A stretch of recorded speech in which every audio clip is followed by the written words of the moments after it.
사무엘상 1장 사랑함이라라는 제목으로 말씀 전하겠습니다.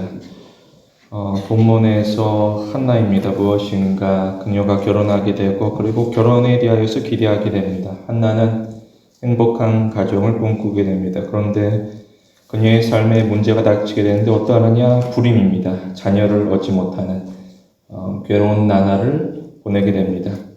이에 한나는 포기하지는 않습니다. 그녀가 노력하게 되는데 과연 불임의 원인이 무엇인가 검사하게 되고 또한 그 원인을 찾아서 치료하고자 하게 됩니다. 심지어 사람은 어려운 문제 가운데 속에서 자신의 생활 습관, 생활 패턴도 바꾸기를 주저하지 아니하게 되는데 오늘날로 말하게 되면은 커피를 줄이거나 끊는 것입니다.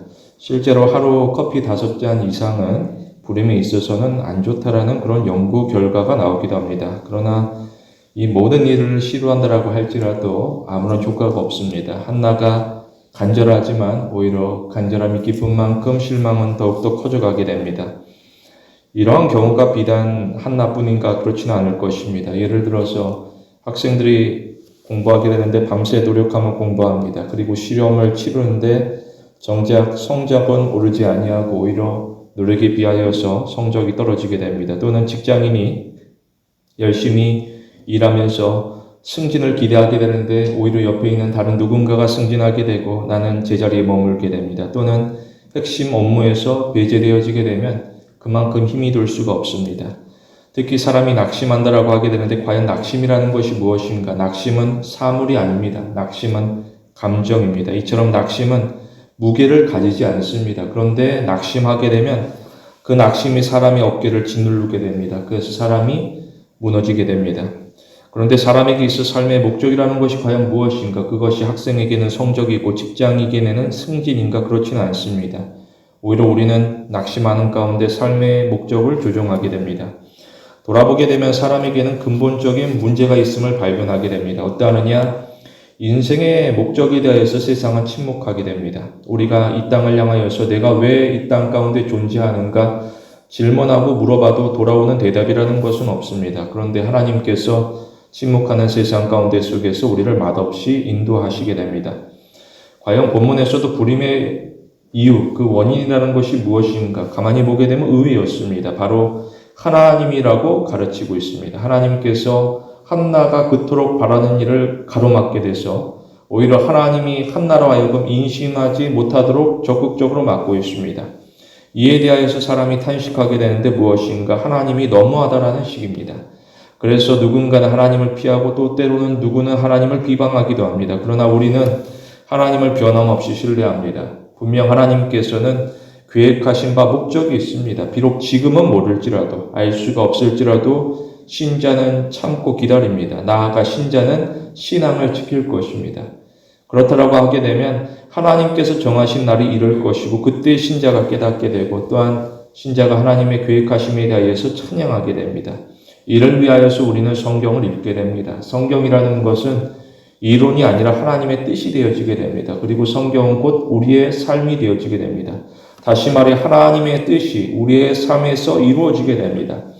예를 들어서 오늘 본문 한나 위에도 성경에 보게 되면 사라라든지 리브가라든지 그리고 라헬을 보게 되면 어떠하느냐? 그녀들 모두 다 신앙의 사람들이지만 한 가지 공통점을 가지고 있습니다. 그게 무엇인가? 모두 다 불임입니다. 불임 가운데 어제는 고통을 당하게 되고 오늘은 슬퍼하게 되고 나아가 내일은 좌절을 경험하게 됩니다. 그럼에도 그녀들은 참게 되고 견디게 되고 또 나아가 하나님을 바라보며 신앙을 지키게 됩니다. 그러자 그녀들 모두가 하나같이 반전을 경험하게 됩니다. 그게 무엇인가? 바로 자녀들이 태어나게 되는데 우리가 알다시피 이삭이고 야곱이고 요셉이 되어지게 됩니다. 특별히 불임하는 그녀의 자녀들은 오히려 언약을 계승하게 되는데 이것은 곧 하나님께서 그녀들의 자녀를 친히 보호하시고 또한 하나님께서 그 의로우신 팔로 그 자녀들의 인생 가운데 축복하심을 나타내고 있습니다. 이러한 모습을 본다라고 하게 되면 그 부모, 특별히 어머니의 심정은 어떠하느냐? 누구보다 기뻐하게 됩니다. 지난날의 낙심이라는 것은 더 이상 기억나지 아니하게 되고 지난날의 고통이라는 것은 더 이상 나에게 있어 아무런 것도 아니라고 이야기할 수 있습니다. 한 예로서 사라는 하나님께서 나로 웃게 하신다라고 표현하게 됩니다. 우리는 낙심에 대하여서 우리의 삶을 내어주지 않습니다. 오히려 우리는 하나님에게 우리의 삶을 올려드리게 됩니다. 이를 위하여서 우리는 성경을 우리의 삶의 올바른 지침으로 받아들이게 됩니다. 그리고 우리는 세 가지를 행하게 됩니다. 그게 무엇인가? 먼저로서 우리는 성경을 자발적으로 읽습니다. 그리고 우리는 성경을 깊이 묵상하게 됩니다. 그리고 우리는 성경을 일상에서 적용합니다. 그렇더라고 하면 우리는 어떠한 문제 가운데 속에서도 낙심이 아니라 오히려 그 문제를 극복하게 됩니다.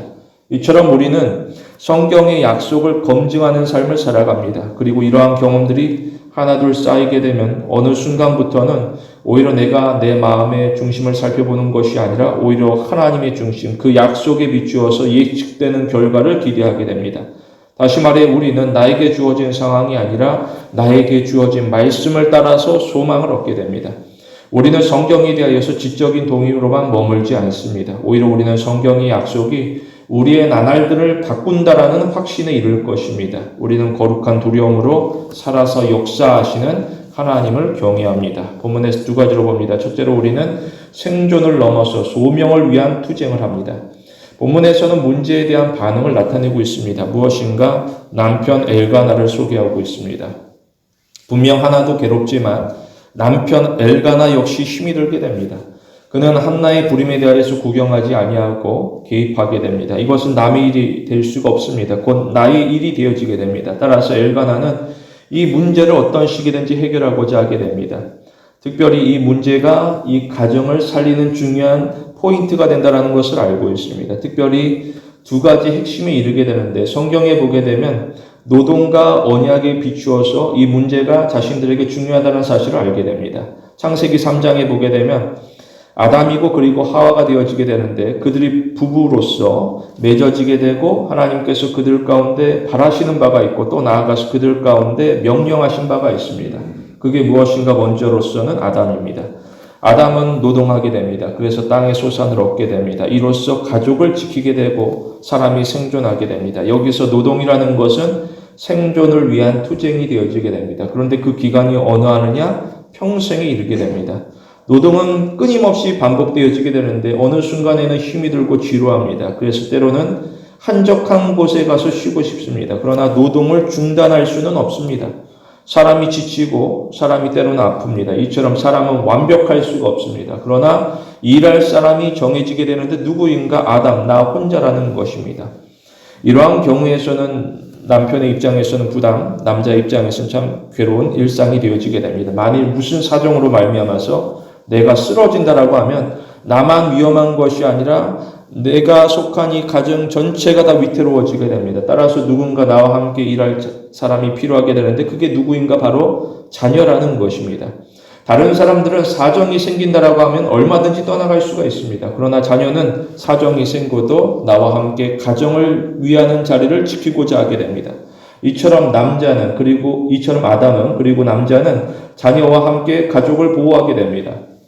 그리고 하와를 보면 어떠하느냐? 하와는 임신하게 됩니다. 그리고 하와는 자녀를 출산할 것입니다. 여기에는 분명 고통이 따르게 됩니다. 그리고 그 고통이라는 것은 극심하게 되는데 경우에 따라서는 출산 중에 죽을 수가 있습니다. 실제로 야곱의 아내 라헬이 난상 끝에 베냐민을 낳고서 숨을 거두게 됩니다. 이처럼 임신과 출산은 위험하지만 동시에 임신과 출산은 고귀하게 됩니다. 이것은 거룩한 전쟁이 되어지게 됩니다. 하나님께서 예고하시게 되는데 뱀의 자녀가 공격할 것입니다. 이에 대하여서 여자의 후손들이 맞서 싸웁니다. 그래서 뱀의 후손이 여자의 후손의 발꿈치를 상하게 할 것이나 여자의 후손이 뱀의 후손의 머리를 상하게 할 것입니다. 이처럼 인류의 역사라는 것은 격렬한 전쟁을 치르게 됩니다. 결국에 이르게 되면 뱀의 후손은 패배할 것이고 그리고 여자의 후손이 최후 승리할 것을 선언하고 있습니다. 이것이 바로 구속사입니다. 특별히 여자의 후손 중에서 메시아가 임하게 되는데 이로써 하와는 구속사에 참여하게 되고 이를 통하여서 그녀는 자신의 지난날의 잘못에 대하여서 씻어버리게 됩니다. 이전에 하와가 아담의 지적과 같이 수치와 모욕을 당하게 됩니다. 이 모든 것이 하와 때문이라는 그 말이 깊은 상처가 되어지게 됩니다. 그런데 그 말 앞에서 하와는 할 말이 없습니다. 그런데 이 모습을 하나님께서 지켜보시게 되는데 하나님께서는 하와를 사랑하셨고 하와에게 은혜를 베풀어 주시게 됩니다. 마치 아버지가 사랑하는 딸을 보는 심정이 되어지게 됩니다. 그래서 하와는 그리고 여자는 구속의 언약을 통하여서 영광의 면류관을 얻게 됩니다. 이로써 아담과 하와 그리고 남자와 여자는 이전의 상처와 아픔에서 완벽하게 완전하게 회복되어지게 됩니다. 그날이 이르기까지 남자와 여자는 연합하여서 사명을 감당해야 될 것입니다. 이처럼 이 본문의 불임이라는 것은 개인의 문제가 될 수 없습니다. 그리고 어느 부부의 문제만이 될 수 없습니다. 오히려 불임은 하나님의 구원 계획과 관련되어지게 됩니다. 그런데 현실을 보게 되면 한나가 구원 계획에서 완전히 배제되어지게 됩니다. 다시 말해 한나는 하나님에게서 버림받은 존재와도 같습니다. 이것은 저주의 낙인과도 같아서 한나가 이에 대하여서 견딜 수가 없습니다. 특별히 엘가나가 어떠하느냐? 엘가나는 레위 지파입니다. 레위 지파는 전통적으로 하나님에게 충성합니다. 엘가나 역시도 하나님을 향한 열심을 가지고 있기 때문에 가족과 함께 실로까지 가서 예배를 드리게 됩니다. 그러나 돌아오는 결과라는 것은 어떠하느냐? 너무나도 비참하게 됩니다. 특별히 주위에서 수군거리게 되는데 주위 사람들은 이 부부를 가리켜서 손가락질하게 됩니다. 뭐라고 하느냐? 겉으로는 경건한 척하지만 속으로는 부패하게 된다. 하나님께서 이것을 아시고 이 부부에게는 자녀를 허락하지 않았다라는 식으로 험담하게 됩니다. 이처럼 저마다 사람들이 함부로 생각하고 판단하게 됩니다. 이에 대하여서 엘가나가 주위로부터 강한 압박을 느끼게 되는데 그래서 엘가나가 한나와 결별을 선택하느냐? 그렇지 않았습니다. 오히려 엘가나는 더욱 한나를 뜨겁게 사랑하게 됩니다. 그래서 엘가나는 한나를 주위의 야유와 비방에서부터 보호하고자 하게 됩니다. 이처럼 엘가나와 한나는 상대를 향한 차가운 비난이 아니라 서로를 향한 따뜻한 사랑으로 인내하며 이 가정을 지키고자 노력하게 됩니다. 우리는 하나님에게서 사랑을 받습니다. 그리고 우리는 하나님을 진정으로 사랑합니다. 우리와 주님 사이의 관계는 어떠하느냐? 주님은 우리의 신랑이고 우리는 주님의 신부가 되어지게 됩니다. 서로 갈라질 수 없는 관계. 영원부터 영원까지 함께 할 것입니다. 특별히 이 세상 어느 누구도 우리와 주님 사이의 관계를 깨트릴 수는 없습니다. 비록 지금도 뱀과 같이 죄악 가운데 유혹하는 어두운 시대 가운데 살아가지만 우리 안에는 올바른 정체성을 가지고 있습니다. 우리가 누구인가? 우리는 주님의 신부로서 신랑 되신 예수 그리스도의 영광과 특권을 함께 공유할 것입니다. 그러므로 우리는 이 땅에서 불어닥치는 환난과 핍박에도 굴복하지 않습니다. 오히려 우리는 더 간절한 마음으로 주님의 손을 붙잡고 험난한 시련 앞에서 담대하게 쳐나가게 됩니다. 우리가 하나님을 진정으로 사랑하면 하나님께서 우리를 다스릴 권리를 기꺼이 인정하게 됩니다. 그리고 우리는 하나님에 대하여서 내가 따르기에 합당한 분으로 인정하면서 하나님의 계획하심에 대하여 겸손한 마음으로 복종하게 됩니다. 또 나아가서 우리가 하나님을 더 깊이 사랑할수록 하나님을 가장 높이고 내가 그 앞에서 낮추어지는 일을 마땅한 일로 받아들이게 됩니다. 그래서 우리는 나의 헌신을 통하여서 하나님이 나를 위하여 낮아지신 자리에서 모두의 경배를 받으실 만한 가장 지극히 높은 자리로 올라가는 그 모습만 보고서도 감격하며 기뻐하게 됩니다. 이러한 열정이 우리 안에서는 날마다 샘솟게 됩니다. 우리는 하나님과 함께함으로 아무것도 염려하지 않습니다. 오히려 우리는 어떠한 어려움 가운데 속에서도 그 어려움보다 크신 하나님을 우리에게서 빼앗아갈 수 없다라는 것을 알고 있습니다. 우리는 우리의 일생을 지배하고 파괴하려고 하는 악한 자의 시대로부터 피하여서 두 팔 벌려 환영하신 하나님의 품 안으로 더 깊이 들어가야 될 것입니다. 오늘날에도 하나님께서 보여주신 사랑이라는 것은 사명과 용서, 평화와 화목, 그리고 새로운 삶이 되어지게 됩니다. 우리는 하나님의 자비하심으로 말미암아서 새로운 가능성을 가지게 되고 또한 새로운 날에 대한 도전을 이어가게 됩니다. 우리 안에서는 이미 하나님의 거룩하신 역사가 일어나게 되고 또 나아가서 우리 안에서는 하나님의 무한하신 능력이 발휘되고 있습니다. 우리는 하나님의 사랑을 이해하기 때문에 오히려 하나님의 긍휼하심을 더욱더 찬양하게 됩니다. 둘째로 우리는 하나님과 소통하면서 하나님의 방식을 따릅니다. 본문에서는 문제를 해결하는 방식도 설명하고 있습니다. 그게 무엇인가? 남편 엘가나를 보게 되면 그는 사회를 관찰하고 또한 사회를 참고하면서 사회적인 관습을 수용하게 됩니다. 어떠하느냐? 한나만 나의 아내로 받아들이는 것이 아닙니다. 다시 말해 일부 일처제는 이제는 내려놓고 대신에 일부 다처제를 수용하게 됩니다. 이처럼 한나 이외에 또 다른 아내를 맞이하고 경험하고 결혼하고 임신하고 출산함으로써 자녀를 얻게 됩니다. 이 당시에는 이러한 관습들이 수용되어지게 됩니다. 그래서 문제를 해결할 수 있다. 내가 자녀를 얻게 되면 나는 더 이상 한나와 갈등이 아니라 헤어지지 않는 관계, 그리고 더 이상 어느 누구도 나의 가정에 대해서 수군거리지 않을 것이라는 판단에 이르게 됩니다. 따라서 엘가나가 적당한 배우자를 고르게 되는데 그게 또한 분인나였습니다. 그래서 실제로 결혼하여서 자녀를 얻게 되는데 그렇다고 해서 모든 문제가 해결되느냐? 자신의 생각처럼 문제가 해결되는 것이 아니라 오히려 문제는 복잡해지고 오히려 가정이 분열하게 됩니다. 여기서 주목할 것은 과연 결혼이라는 것이 거래인가라는 것입니다. 다시 말해 사랑이 거래인가라는 것입니다. 그렇지 않습니다. 그럼에도 사람들은 이기적이어서 관계에 있어서 마치 거래처럼 접근하게 됩니다. 이것이 현대인의 관습이라고도 표현할 수 있습니다. 사람들은 서로 간에 만날 때에 저울질하게 됩니다. 그래서 나에게 좋으면 상대를 받아들일 것입니다. 그러나 나에게 좋지 않다라고 하게 되면 상대를 거부하고 밀어내게 됩니다. 그러나 이러한 성향이 결혼에게까지 확장되어지게 되는데 남자가 여성의 조건을 살핍니다. 그리고 여자 역시도 남성의 조건을 살피게 됩니다. 그래서 상대가 나에게 줄 수 있는 그 행복 여부를 예상하고 측정하게 됩니다. 이에 대해서 사회가 부추기게 되는데 뭐라고 하느냐? 실제로 누군가는 너는 지금 손해나는 결혼을 하고 있다라고 이야기하는 경우들이 있습니다. 그리고 어떻게 그런 사람에게 넘어갈 수 있느냐라는 말을 하기도 합니다. 이처럼 사람들의 끊임없는 수군거림은 결혼의 의미까지도 퇴색시키고 변질시키게 됩니다. 다시 말해서 나를 향한 그리고 내가 속한 공동체를 향한 세상의 판단이라는 것은 여전히 강력한 효과를 발휘하게 됩니다. 그래서 결국 결혼도 투자가 되어지게 되는, 내가 이만큼 투자했으니 내가 이만큼 더 많은 이익을 얻고자 하게 됩니다. 반대로 내가 투자하는데 손해를 얻게 되면 나는 견딜 수가 없게 됩니다. 그러나 2023년에 한국은행에서 발표한 보고서를 보게 되면 참 우리에게 새로운 의미로 다가오게 됩니다. 뭐라고 하느냐? 한국에서는 결혼 정책보다 결혼으로서 불평등을 해소한다라고 설명하게 됩니다.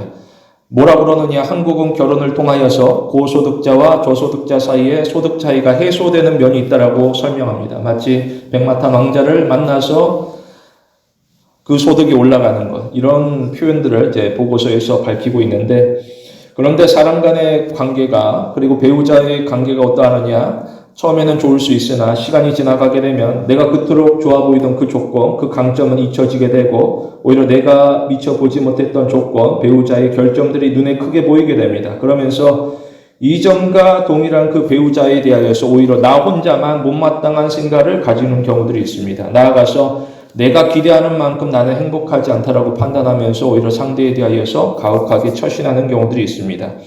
본문에서도 분인나 또 다른 여인이 엘가나와 결혼을 하였는데 여기서 분인나가 자녀를 낳았다. 그래서 내가 이제 이 가정 가운데 내게 주어질 마땅한 대우를 기대하게 됩니다. 합당한 대우를 내가 좀 받고 싶다.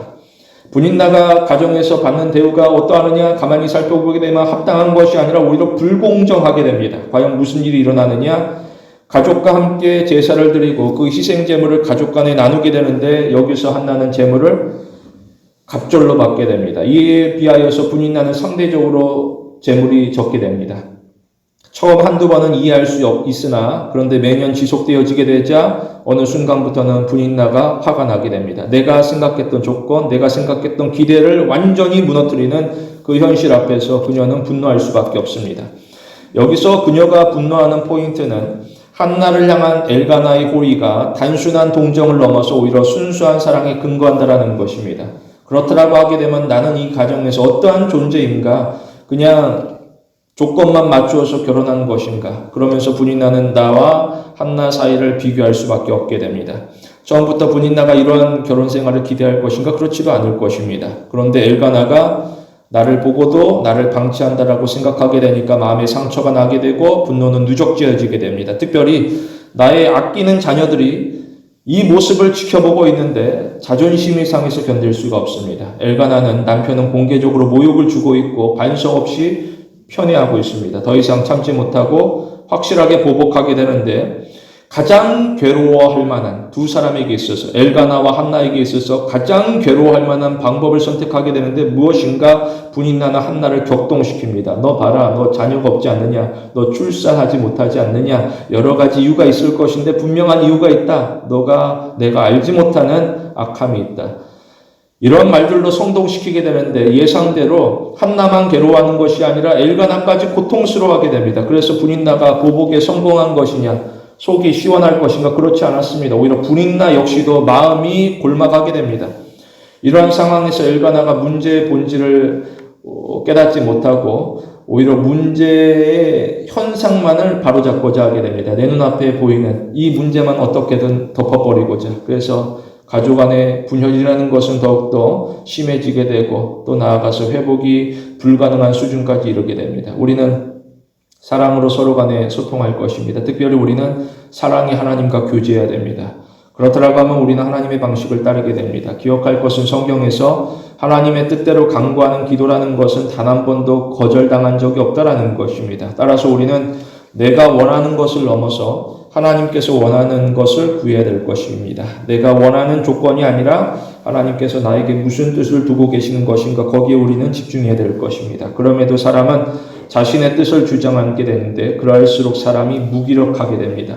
비단 이것이 본문과 같은 결혼만이 아니라 오히려 사람의 매일의 일상이 되어지게 됩니다. 사람이 조금만 방심하고 틈을 보이게 되면 작은 문제에도 걸려 넘어지게 됩니다. 특별히 사람은 죄 앞에서 무기력하게 됩니다. 사람은 죄로부터 의롭고 싶게 되는데 오히려 사람이 모든 영역에서 죄로 말미암아 물들게 됩니다. 그래서 사람은 자신의 힘으로는 하나님에게로 나아갈 동기조차 회복도 하지 못하게 되는 이처럼 사람이 부패하게 됩니다. 마치 한나가 임신하지 못하는 것처럼 그리고 엘가나가 이 가정을 회복하지 못하는 것처럼 그리고 분인나가 이 어려운 상황을 극복하지 못하는 것처럼 사람은 완전한 부패 가운데 빠져서 아무 일도 행할 수가 없습니다. 내가 노력한다라고 하지만 도저히 출구가 보이지 아니하게 됩니다. 그렇다고 해서 사람이 노력을 안 하는 것이냐? 그렇지 않습니다. 사람이 성실하게 노력합니다. 그래서 사람은 오히려 이 땅 가운데 정의를 추구하게 되고 불의에 대하여서는 참지 아니하고 대응하게 됩니다. 그런데 부패라는 것은 사람의 표면적인 행동이 아니라 사람의 존재에 있어 가장 깊은 심장부에 이르러서 도려낼 수가 없습니다.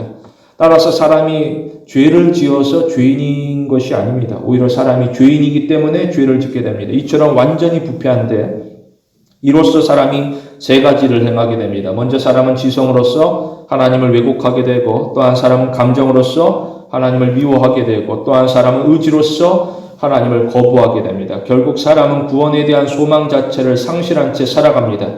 그런데 하나님께서 우리에게 임하시게 되고 우리를 죄악 가운데 건져서 구원에 이르게 하게 됩니다. 이처럼 우리가 하는 일이 아니라 하나님께서 하시는 일이 우리에게 있어서 진정한 소망이 되어지게 됩니다. 주목할 것은 타락한 사람에게는 하나님을 사랑하려고 하는 그 감정 자체가 없다라는 것입니다.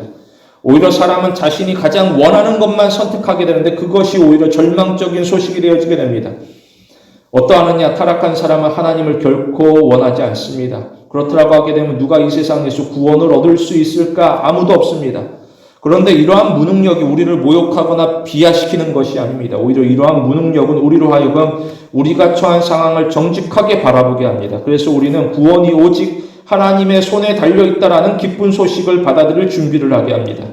이처럼 우리가 자신의 무능력과 비참함을 인식하게 될 때에 비로소 우리에게 임한 하나님의 은혜는 찬란하게 빛나게 됩니다. 우리는 나 자신을 구할 수 있다라는 교만을 내려놓을 것입니다. 오히려 우리는 죽어있던 나에게 먼저 다가와 사랑을 베푸시는 그 전능하신 하나님의 주권적인 사랑의 경의를 표하게 됩니다. 우리의 절망이 끝나는 지점에서 하나님의 영광스러운 구원이 시작되어지게 됩니다. 우리는 평생에 걸쳐서 하나님에 대하여서 배워가게 됩니다. 하나님은 우리에게 하시는 약속을 정확하게 지킵니다.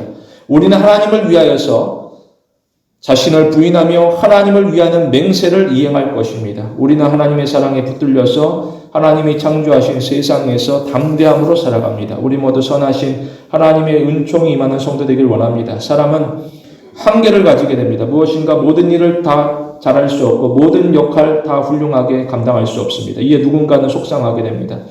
어떠하느냐? 사람이 개인적으로는 성공하고 싶고 또 가정에서는 행복하고 싶고 또 사회에서는 존경받고 싶습니다. 그런데 사람이 자기 계획대로 결과가 나타나지 아니하게 되고 오히려 그 결과가 내가 지금 잘못하고 있다라고 꾸짖는 것 같은 상황에 이르게 되면 사람이 위축되어지게 되고 자존감이 떨어지게 됩니다. 이처럼 우리가 통제할 수 없는 나날을 보내게 되는데 여기서 피조물의 연약함이라는 것은 우리가 발견한 개념이 아닙니다. 오히려 피조물의 연약함이라는 것은 우리가 맞닥뜨리는 현실에 가깝게 됩니다. 그런데 사람이 가진 한계는 질병도 아니고 문제도 아니고 죄악도 아닙니다. 과연 이게 무슨 말인가?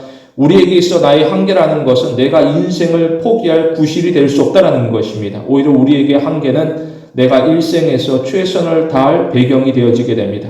우리가 절망 가운데 무엇할 것인가? 우리는 나의 한계로 말미암아서 전능하신 하나님을 더욱더 간절하게 찾을 것입니다. 그리고 우리는 나의 한계를 인정하면서 선하신 하나님의 도우심을 간구하게 됩니다. 이처럼 우리는 성경의 약속을 뿌리를 내리게 되는데 그래서 우리는 나 자신에 대한 유한한 실망을 받아들일 것이고 또한 하나님이 주시는 무한한 소망을 품게 될 것입니다. 한나가 어떠하느냐? 한나는 자신에게 고통을 주는 상황에 굴복하지 않았습니다. 그리고 한나는 자신의 문제를 해결하기 위하여서 사람을 의지하는 것도 아니었습니다.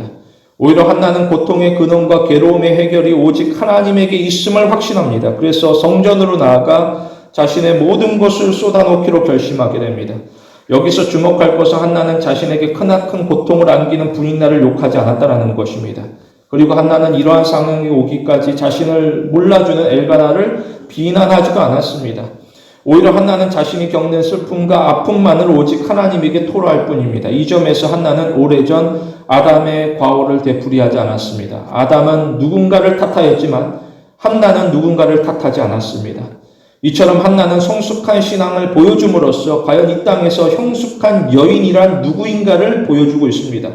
그리고 이것이 곧 그녀의 삶을 뒤바뀌는 위대한 전환점이 되어지게 됩니다. 우리는 고통 가운데 속에서 누구를 탓하거나 원망하는 것이 아니라 믿음의 태도를 유지할 것입니다. 믿음의 태도라는 것은 하나님의 기적을 경험하는 열쇠가 되어지게 됩니다. 성경은 이 시대를 가리켜서, 이 본문의 시대를 가리켜서 하나님의 말씀이 희귀하여서 이상이 흔히 보이지 않는 암흑기와 같다라고 표현하고 있습니다. 그러자 사람들이 하나님의 말씀이 더 이상 들리지 아니한다. 오히려 하나님의 말씀에 떠나서 더욱더 자기 소견에 옳은 대로 행동할 뿐입니다. 이처럼 하나님에게서 더욱더 멀어지는 삶을 선택합니다. 그러나 한나는 어떠하느냐?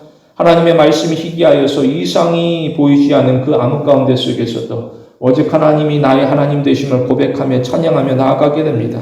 비록 아픔 가운데 속에서 말도 제대로 나오지 못하는 그 신음하는 기도 가운데 속에서 한나가 그 믿음을 드러내게 되는데 하나님께서 그녀의 신실한 믿음 위에 역사하시게 됩니다. 이로써 하나님의 은혜가, 그 크신 은혜가 그녀의 가족 전체를 치유하고 회복시키시는 그 놀라운 역사를 우리가 또한 보게 됩니다.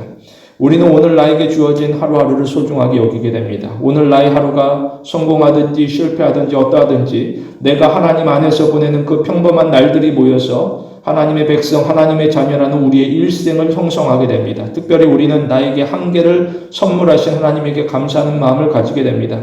언제나 왜곡된 기대라는 것은 우리를 승리자라기보다는 패배자로서 추락시키기 마련입니다. 그러나 우리가 하나님 안에서 가지는 올바른 기대는 우리를 패배자가 아니라 진정한 승리자로 다듬어가게 됩니다. 돌이켜 생각해보게 되면 어린아이들은 모든 것을 잘하지 않아도 괜찮습니다. 사실 어린아이들은 모든 것을 잘할 수 없다라는 것이 맞는 말이 되어지게 됩니다. 우리는 이 사실을 거부하지 아니하고 받아들이게 됩니다. 나아가 우리가 어떠한 상황 가운데 속에서도 내가 하나님 앞에서 믿음의 태도를 지킨다라고 하게 되면 아버지 하나님께서 만들어주시는 그 결과를 우리는 사모하며 기다릴 뿐입니다. 우리는 신앙 여정에서 완벽하게 탁월할 필요는 없을 것입니다.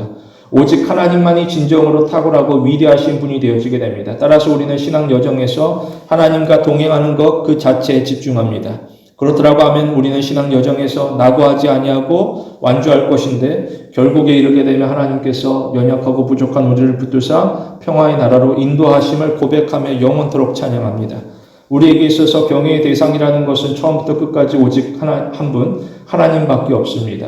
비록 지금 내가 힘들다라는 이유로서 우리가 하나님에서 등을 돌리고 떠나서 내가 아는 동굴에만 숨으려고 애써서는 안 될 것입니다. 오히려 우리는 성경의 약속을 신뢰하면서 하나님이라고 하게 되면 무슨 일이든지 하실 수 있다. 그리고 하나님은 나를 사랑하신다라는 그 일념으로써 하나님의 보좌 앞에 나와 경배드리기를 힘써야 될 것입니다. 특별히 가족을 위한 기도, 간구를 하나님께서 들으시고 응답합니다. 우리는 나의 일생, 우리의 가족을 하나님의 손에 내어드릴 것입니다. 성도 여러분, 하나님의 전능하시고 사랑이 많으신 그 뜻 가운데 속에서 우리가 치유되어지게 되고 회복되어지게 되고 또 나아가 사랑하는 자들과 함께 진정한 평안을 누리는 귀한 신앙의 성도가 되길 원합니다.